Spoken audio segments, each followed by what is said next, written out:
Good morning my dear students. हम लोग पढ़ेंगे आज हजारी प्रसाद द्विवेदी जी द्वारा रचित ललित निबंध शिरीष का फूल। आज हम लोग शिरीष का फूल जो है वो हजारी प्रसाद द्विवेदी जी द्वारा रचित एक ललित निबंध है, इसका हम लोग अध्ययन करेंगे। तो पाठ को शुरू करने से पूर्व हम थोड़ा सा इसके इंट्रोडक्शन के रूप में हम आपको थोड़ा सा पढ़ के सुनाएंगे कि इसमें क्या बताया गया है। शिरीष का फूल जो है एक ललित निबंध है और इसमें शिरीष के फूल के विषय में बताया गया। शिरीष का फूल जो है किस प्रकार तपती गर्मी में भी बिना किसी बाधा के जो है वो प्रसन्नतापूर्वक जो है खिलता रहता है, लोगों को प्रसन्नचित करता रहता है।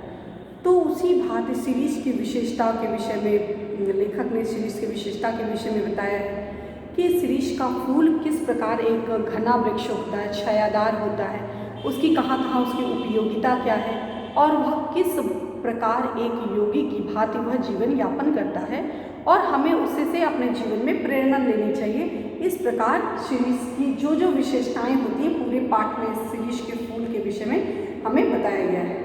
तो इसी थोड़ा सा उसके संक्षिप्त रूप से हम आपको बताते हैं। शिरीष का फूल, इस निबंध में लेखक ने बाह्य कठोर परिस्थिति से प्रभावित हुए बिना लगातार धैर्यपूर्वक कर्तव्यशील बने रहने का महान मानवीय मूल्य स्थापित किया है। लेखक ने शिरीष के फूल के माध्यम से बताया है कि किस प्रकार व्यक्ति को विपरीत परिस्थितियों में भी हमें अपने जो मानवीय गुण हैं उन मानवीय गुणों को नहीं छोड़ना चाहिए। जिस प्रकार शिरीष के फूल की जो के आमने आ रहे पूरा जो वातावरण होता है उसके अनुकूल नहीं होता है, फिर भी जो अपनी गुणवत्ता है वो गुणवत्ता के साथ कभी भी शिरीष का फूल समझौता नहीं करता। उसी प्रकार एक सच्चे मनुष्य को अपनी जो मनुष्यता है, अपनी जो गुणवत्ता है उसका कभी भी जो है समापन नहीं करना चाहिए, अपनी गुणवत्ता बनाए रखनी चाहिए, चाहे परिस्थिति अनुकूल हो या प्रतिकूल हो। तो हमें अपने धैर्य का परिचय देना चाहिए कि किस प्रकार एक धैर्यवान व्यक्ति होता है। तो धैर्यवान व्यक्ति समस्या के सामने, परिस्थितियों के सामने कभी भी घुटने नहीं टेकता। जैसे कि शिरीष का फूल, शिरीष का फूल एक तरह हमारे जीवन के लिए एक जीवंत उदाहरण के रूप में आता है। जैसे शिरीष के फूल आंधी, लू और गर्मी की प्रचंडता में भी अवधूत का अर्थ होता है योगी। कहते हैं कि जिस प्रकार शिरीष का फूल चाहे जाड़ा हो, चाहे गर्मी हो, बरसात हो, हर परिस्थिति में अविचल होकर, अविचल मतलब अपने स्थान, अपने जो भी उसका स्थान है, जहाँ पे भी वो है, पेड़ जहाँ वो अवस्थित है, वह किसी भी परिस्थिति में वह अपने स्थान से हिलता डुलता नहीं है, अपने स्थान को कभी नहीं छोड़ता। तो उसी प्रकार मनुष्य को अपने व्यक्तित्व में इतनी दृढ़ता होनी चाहिए कि हम कभी हमारी परिस्थिति अनुकूल हो सकती है, कभी प्रतिकूल हो सकती है, कभी हम सुख में हो सकते हैं, कभी हम दुख में हो सकते हैं। तो हमें जो है ऐसा नहीं करना चाहिए कि सुख में है तो हम बहुत ज़्यादा प्रसन्न हों और दुख में हो तो हम जो है बहुत ज़्यादा कष्टपूर्ण स्थिति में हो तो बहुत ज़्यादा हम परिस्थिति के आगे घुटने टेक दें, ऐसा नहीं होना चाहिए। तो एक लाइन में समझिए कि व्यक्ति के व्यक्तित्व में जो दृढ़ता होती है वो शिरीष के फूल के माध्यम से बताया गया कि हमें अपने व्यक्ति, जिस प्रकार शिरीष का फूल हर परिस्थिति, चाहे जाड़ा हो, चाहे गर्मी हो, विपरीत परिस्थिति हो, वह बना रहता है, उसी तरह व्यक्ति के व्यक्तित्व के अंदर भी दृढ़ता होनी चाहिए। इसके साथ साथ कोमल पुष्प का सौंदर्य बिखेरता है। शिरीष के पुराने और पके हुए फलों के माध्यम से नई और पुरानी पीढ़ी में द्वंद्व का उजागर किया गया है। पता है ना शिरीष के फूल में कौन कौन सी विशेषताएं होती हैं, विशेषताओं के विषय में बताया गया कि जो शिरीष का फूल होता है, जब पूरा पहले विकसित पुष्प होता है, जो उसके पीछे जो नई पुष्प आने वाले रहते हैं, तो तब तक नया पुष्प को जगह नहीं मिलती है जब तक कि नया पुष्प धक्का मार के या दबाव डाल के पुराने पुष्प को गिरा ना दे। तो वह आज के परिवेश के विषय में भी इसके साथ लेखक जोड़ने का प्रयास करते हैं। निबंध में वैचारिकता लाते हुए बताते हैं कि जो नई पीढ़ी या पुरानी पीढ़ी अपने जो सत्ता है उस सत्ता को छोड़ना नहीं चाहती और जो नई पीढ़ी है वो उसको चाहती है हस्तांतरित करना कि वो उसको किसी रूप में पा सके। तो व्यक्ति के अंदर जो दो पीढ़ियों के बीच जो है वो सामंजस्य होनी चाहिए कि नया जो पुरानी पीढ़ी है वो नई पीढ़ी का बाहें फैला करके स्वागत करे। ऐसा नहीं होना चाहिए कि वह जब तक कोई धक्का देके ना निकाले तब तक व्यक्ति अपना स्थान ना छोड़े, चाहे वह राजनीति की विषय हो, चाहे वह संस्कृति का विषय हो, चाहे घर में, चाहे कोई भी ऐसी पुरातन पोस्ट हो, तो उस पोस्ट के लिए व्यक्ति को ऐसा नहीं करना चाहिए कि उस पर हम कदम जमा करके बैठे हैं और हम भले ही हमें कोई जब तक कोई भगाए ना तब तक हम वो अपना स्थान ना छोड़ें। तो हमें बड़े होने के नाते या हमें जो अनुभवी होने के नाते, जो भी अनुभवी व्यक्ति है वो अनुभवी होने के नाते उन्हें जो नई पीढ़ी, आने वाली जो पीढ़ी है उसका स्वागत करना चाहिए, उसको एक यथा अवसर जो है प्रदान करना चाहिए। इसके विषय में जो है शिरीष के फूल के माध्यम से लेखक ने इस बात को, इस विचार को जो है बताने का प्रयास किया है। इसके साथ साथ जो एक अच्छे कवि के कौन कौन से गुण होते हैं, एक अच्छा गुण, एक अच्छा जो कवि या साहित्यकार जो होता है उसके कंधे पर एक देश को नई दिशा देने की जो है वो एक नैतिक जिम्मेदारी होती है। तो उसमें किस प्रकार एक योगी का भी गुण होना चाहिए, एक सरस व्यक्तित्व होना चाहिए, इस सब के विषय में भी लेखक ने बताने का हमें प्रयास किया है। तो आइए हम जो इस पाठ का हम अध्ययन करते हैं। जहाँ बैठे यह लेख लिख रहा हूँ उसके आगे पीछे दाएं बाएं शिरीष के अनेक पेड़ हैं। लेखक बताते हैं कि जहाँ वह लेखन कार्य कर रहे हैं वहाँ आगे पीछे हर तरफ जो है शिरीष के फूल हैं, यानी शिरीष के घने छायादार वृक्षों के नीचे बैठ करके लेखक जो है अपना लेखन कार्य कर रहे हैं। जेठ की जलती धूप, महीना क्या है, जेठ का महीना। जेठ का महीना का मतलब होता है जेठ जो है जेठ आषाढ़, मतलब कि वही मई जून का महीना। मई जून का महीना जो होता है बहुत प्रचंड गर्मी होती है, बहुत जो है गर्मी जो होती है अपनी एकदम चरम सीमा पर होती है। तो बताते हैं कि जेठ का महीना उस समय जीवन जो है सामान्य रूप से जीवन निभा पाना या जीवन जी पाना मतलब बहुत कठिन होता है। गर्मी बहुत ज़्यादा होती है, व्यक्ति जो है अनईजी फील करता है, अपने आप को आसानी से वातावरण के अनुकूल नहीं बना पाता, तो थोड़ा उसके लिए वो वातावरण सही नहीं हो पाता। लेकिन जेठ की जलती धूप में जबकि धरित्री मतलब धरती, बताते हैं कि जेठ का जब महीना चल रहा होता है उस समय जो धरती होती है, धरती क्या, जो धरती माता होती है वह निर्धूम मतलब धुआं और अग्निकुंड बनी हुई थी। कहते हैं कि जब जेठ का महीना होता है उस महीने में जो धरती होती है वो अग्निकुंड बनी होती है, अग्निकुंड के समान होती है, मतलब प्रचंड गर्मी, हर तरफ लगता है कि धुआं सा जैसे फैल रहा हो। कहने का अभिप्राय कि जब जेठ का महीना होता है, जेठ के महीने में प्रचंड गर्मी पड़ रही होती है और सब सामान्य रूप से जीवन यापन नहीं, तरह तरह की बीमारियां होती हैं, तरह से व्यक्ति परेशान होता है, तो उसके विषय में बताया गया है। शिरीष के नीचे से ऊपर तक फूलों से लद गया था। कह रहे जहाँ सब परेशान है, त्राही कर रहा है, हर व्यक्ति जो है परेशान है, ऐसे समय में जो शिरीष का वृक्ष है वो पूरी तरह से क्या है, सर से लेके पांव तक फूलों से पूरी तरह से लदा है। तो इतनी जो ऊर्जा, इतना जो प्रेम, इतनी जो शक्ति, आंतरिक ऊर्जा ये कहाँ से प्राप्त होती है? जहाँ व्यक्ति अपना जीवन जीने के लिए परेशान है कि कैसे उसके लिए सकारात्मक माहौल नहीं है, अनुकूल परिस्थिति नहीं है, ऐसे समय में ये शिरीष का फूल कैसे जो है सर से लेके पांव तक पूरी तरह फूलों से लदा है, यह थोड़ा आश्चर्य का विषय है। कम फूल इस प्रकार की गर्मी में फूल सकने की हिम्मत रखते हैं। बताते हैं कि बहुत ही कम फूल होते हैं, 1-2 फूल ऐसे हैं जो इस प्रकार की प्रचंड गर्मी में भी खिलते हैं।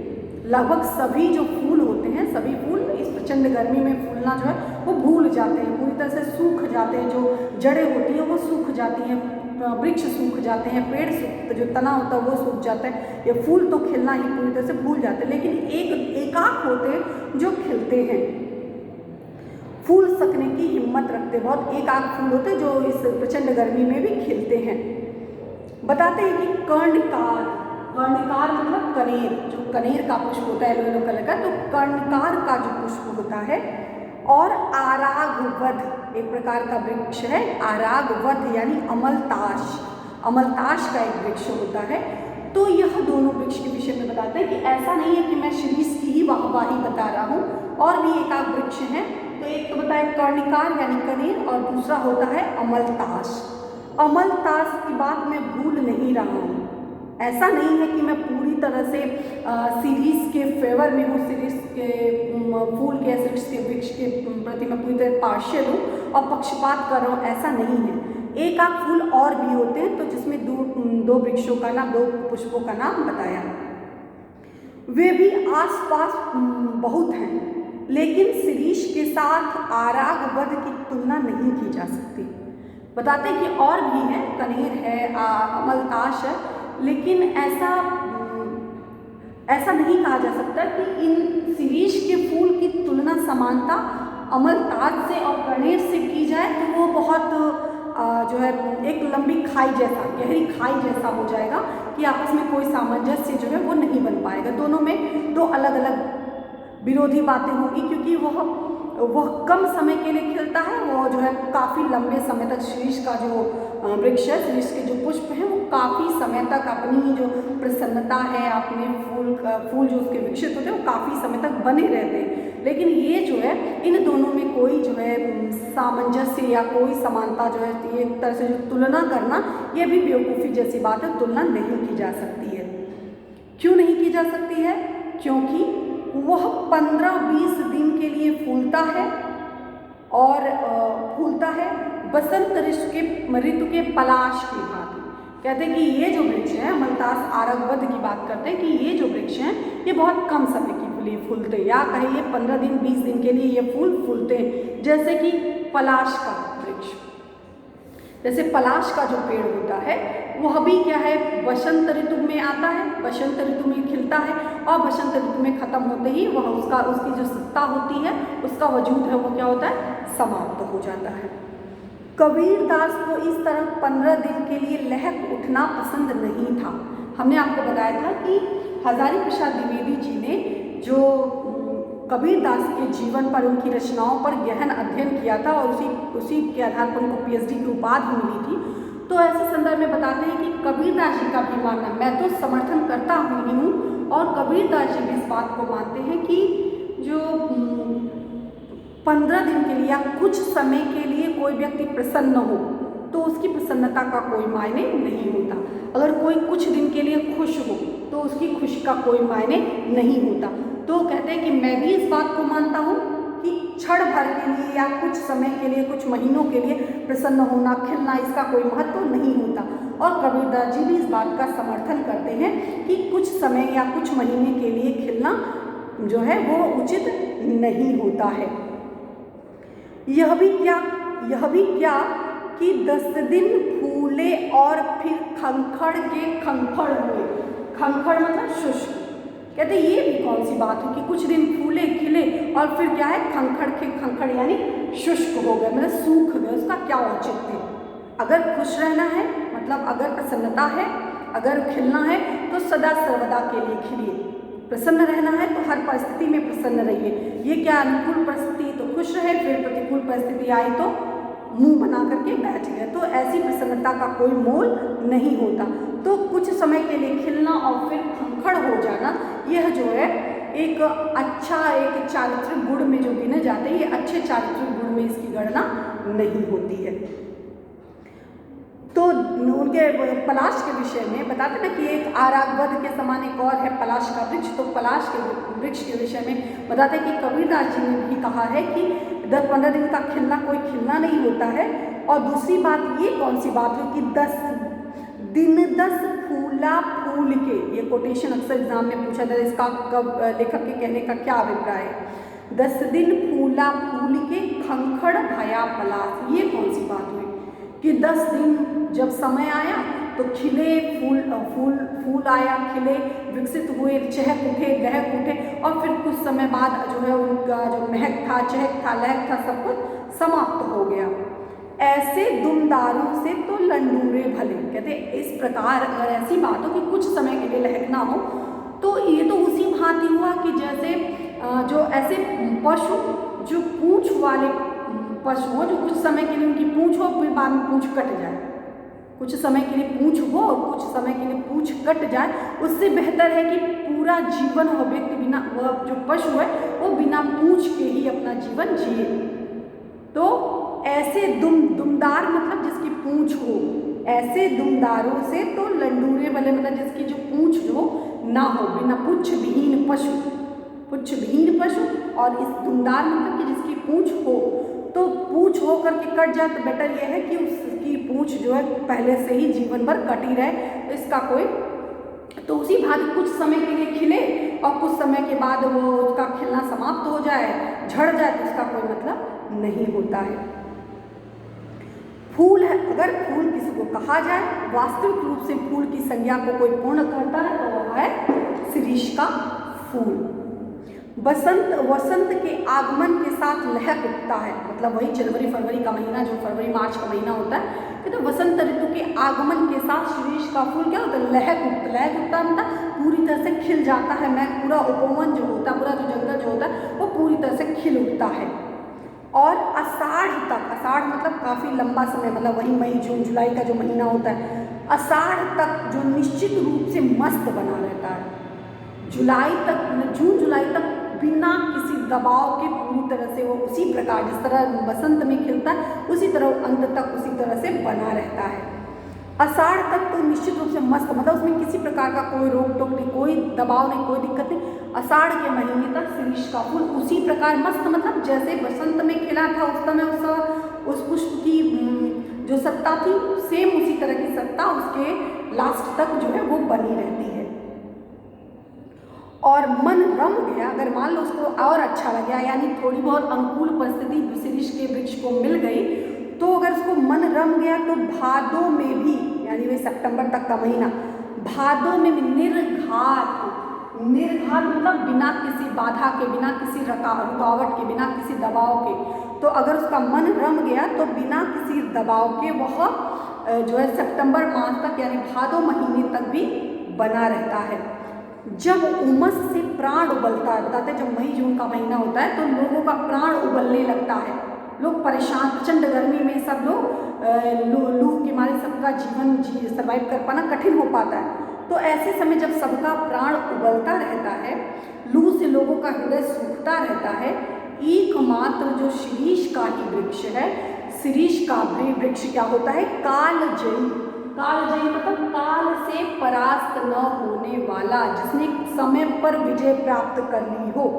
तो जिस समय हर व्यक्ति परेशान होता है, गर्मी से परेशान त्राही कर रहा होता है, ऐसे समय में शिरीष का वृक्ष कालजयी, काल पर विजय प्राप्त करके अवधूत मतलब सच्चा योगी, तपस्वी जो होते हैं, जिस प्रकार तपस्वी तपस्या करने हिमालय पर्वत पर चले जाते हैं, वह कंदराओं में, गुफाओं में, जंगल में तपस्या करते हैं, तो उसी तरह से अवधूत की भांति, योगी की भांति जीवन की अजेयता, कोई जिसको विजय कोई प्राप्त ना कर सके, जीवन की अजेयता का मंत्र संचार करता है। जिस समय हर व्यक्ति जो है परिस्थिति के आगे, प्रचंड गर्मी के आगे, वातावरण के आगे घुटने टेक देते हैं, उस समय में शिरीष का वृक्ष मस्त होकर के खिला रहता है और प्रसन्नचित रहता है और एक सच्चे कर्म योगी की भांति जीवन जीता है। बताते हैं कि यद्यपि कवियों की भांति हर फूल पत्ते को देख कर मुक्त होने लायक हृदय विधाता ने नहीं दिया, लेखक अपने स्वभाव के विषय में बताते हैं कि मैं थोड़ा सा कठोर हूँ, मैं हर फूल पत्ती को देख करके इतना जो है लहक नहीं उठता हूँ, मेरे अंदर इतनी प्रसन्नता नहीं आती, मेरा हृदय इतना कोमल नहीं है कि हर फूल पत्ती को देख करके मैं जो आह्लादित हो जाऊँ। जैसे कवि होते हैं, साहित्यकार होते हैं, हर फूल पत्ती को देखकर चहल होते हैं, ऐसा व्यक्तित्व विधाता यानी ईश्वर ने मुझे नहीं दिया, हर फूल पत्ती को देख करके मैं इतना लहकता नहीं हूँ। पर नितांत मतलब पूर्ण रूप से, ठूठ मतलब वही शुष्क, लेकिन ऐसा भी नहीं कि मैं पूरी तरह से कठोर हूँ, शुष्क हूँ, ऐसा भी नहीं है। शिरीष के पुष्प मेरे मानस में थोड़ा हिल्लोल मतलब एक आह्लाद, कहते हैं कि मैं हर पुष्प को देख करके आह्लादित नहीं हो जाता हूँ, ऐसा साहित्यकारों या कवियों की बात ही मेरा हृदय नहीं है, लेकिन मैं नितांत ठूठ भी नहीं हूँ। शिरीष को मैं जब शिरीष के फूल को बताते हैं कि लेखक जब मैं शिरीष के फूल को देखता हूँ तो मेरे मन में एक जो ताजगी का भाव, एक प्रसन्नता का भाव जो है वो उत्पन्न होता है और मुझे बहुत ही अच्छा लगता है। तो यह इस प्रकार जो है पहला अनुच्छेद था, इसकी जो इसका भावार्थ आप लोगों ने पढ़ा। नेक्स्ट हम लोग नेक्स्ट क्लास में पढ़ेंगे। तो इस पर आधारित जो भी महत्वपूर्ण प्रश्न बनते हैं बुक में दिए हुए महत्वपूर्ण प्रश्नों को आप अपने शब्दों में लिखने का प्रयास करिए।